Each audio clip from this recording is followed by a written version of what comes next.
নমস্কাৰ বন্ধু বান্ধৱীসকল, মই ধনদেৱ গোস্বামী পুনৰ আপোনালোকৰ ওচৰলৈ আহিছোঁ।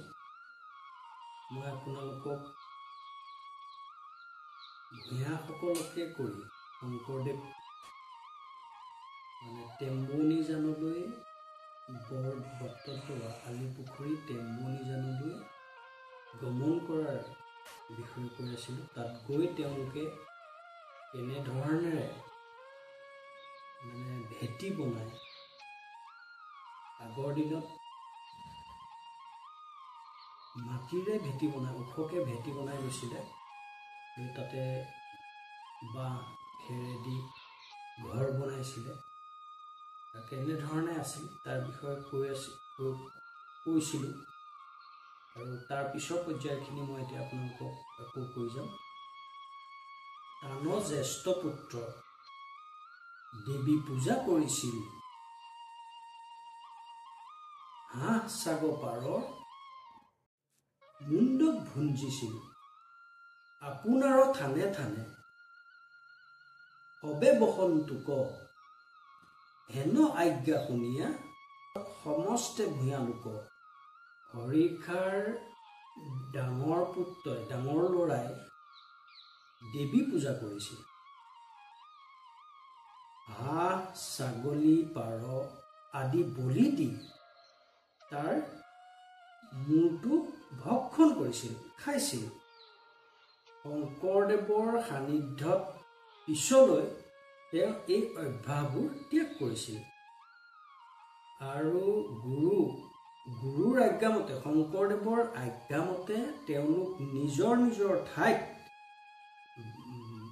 ঘৰ সাজি শান্তিত বসবাস কৰিছিল। আৰু এই সকলোবোৰ ভূঞাসকলে বা ৰাইজে গুৰুজনাৰ নিৰ্দেশনা মানি চলিছিল বা পালন কৰিছিল। আনু যত তাতি পাটোৱাৰী আছিল অন্ত, চকী চক্ৰী আপোনাৰ ভেটিক লৈ লন্ত। এহি মতে যেবে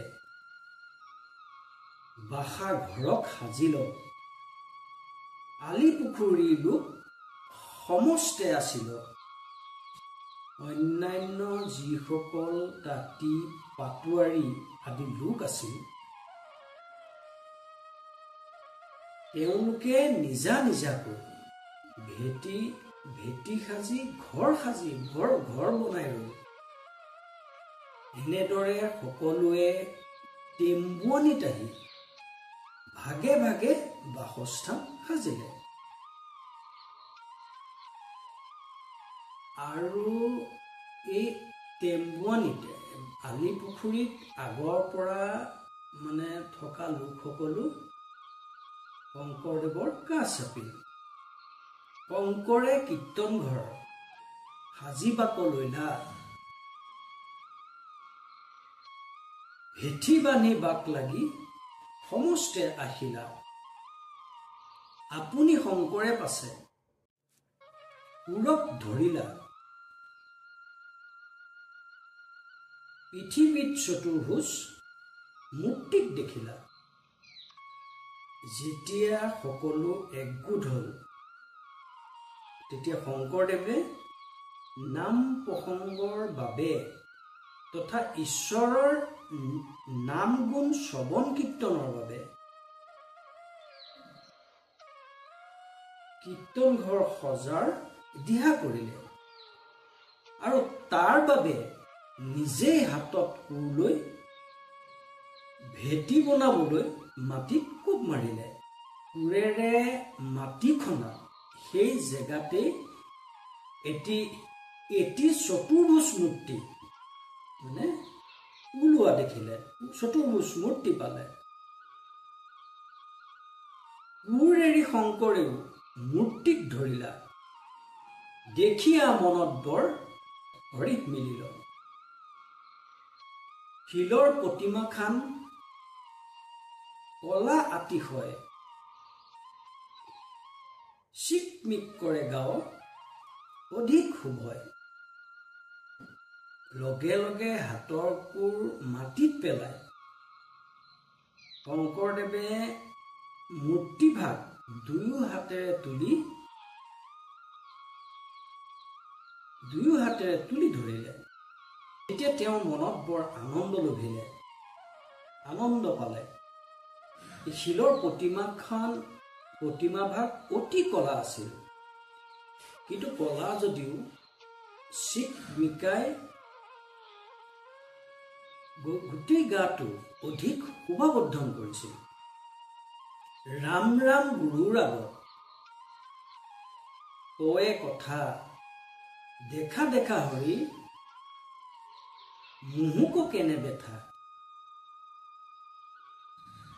অনেক যতন কৰি মূৰ্তিক নাপায়, দেখি উপহৰিৰ আনি দিলে পথেকায়। মূৰ্তিভাগ হাতত লৈ শংকৰদেৱে ৰাম ৰাম গুৰুৰ আগত ক'বলৈ ধৰিলে যে চোৱা গুৰু, দেখা গুৰু, হৰি অৰ্থাৎ ভগৱানৰ কেনে লীলা।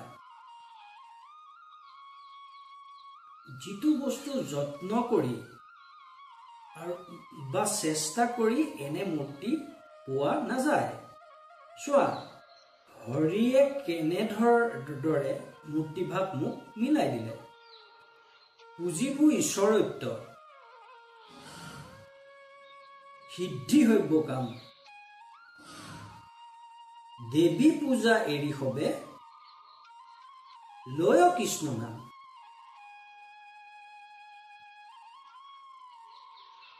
এহি বুলি কীৰ্তন ঘৰক সাজিলন্ত, ভেঠি বাণী আসনত মূৰ্তি থাপিলন্ত।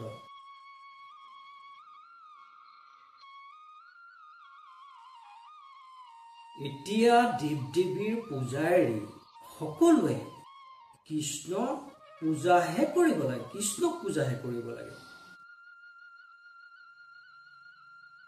কৃষ্ণকহে উপাসনা কৰিব লাগে।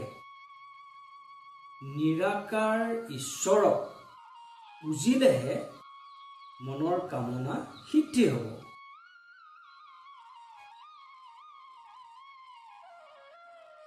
সেই কথাটোকেই সাৰোগত কৰি কীৰ্তনঘৰ সজা হ'ল আৰু ভেটি বান্ধি আসনত মূৰ্তিভাগ স্থাপন কৰা হ'ল। আৰু দিন ডেকাগিৰি প্ৰসাদ দিয়াই ৰাম ৰাম গুৰু পূজা কৰিলন্ত যায়। ওপৰক হাত তুলি মূৰ্তি আছে ধৰি কৰিলা আচন্ত গুৰু, আছে বিষ্ণুক স্মৰি।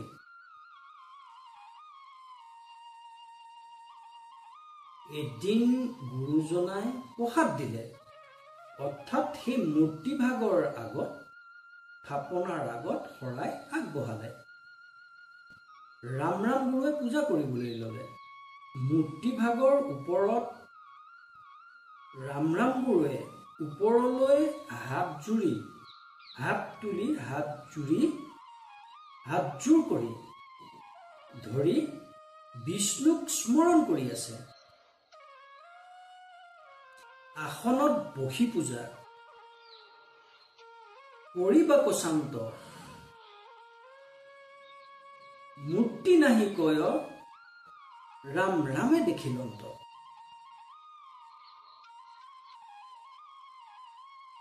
বিচাৰিয়া গুৰু যেবে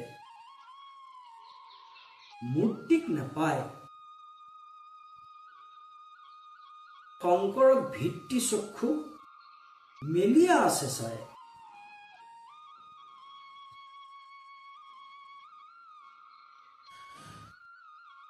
আসন পাৰি আসনত বহি পূজা কৰিবলৈ ধৰি ৰাম ৰাম গুৰুৱে দেখিলে যে আসন ভাগত মূৰ্তিভাগ নাই।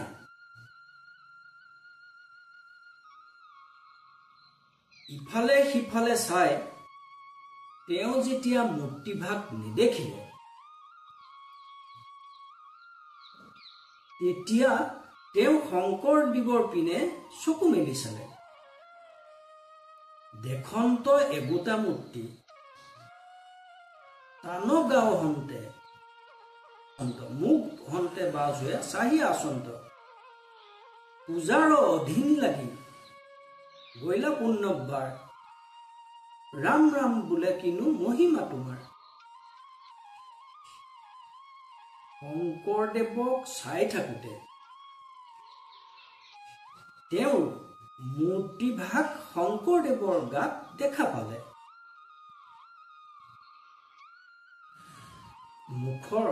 শংকৰদেৱৰ মুখৰ পৰা মূৰ্তিভাগ বাহিৰ হৈ চাই আছে। ৰাম ৰামে শংকৰদেৱৰ মহিমা সুঁৱৰি পুনৰ পূজা কৰিবলৈ ধৰিলে। গুৰুৱে দেখয় তাক নেদেখয় আনে, শংকৰদেৱৰ মহিমাক জানে কোনে। শুনা সভা সদপদ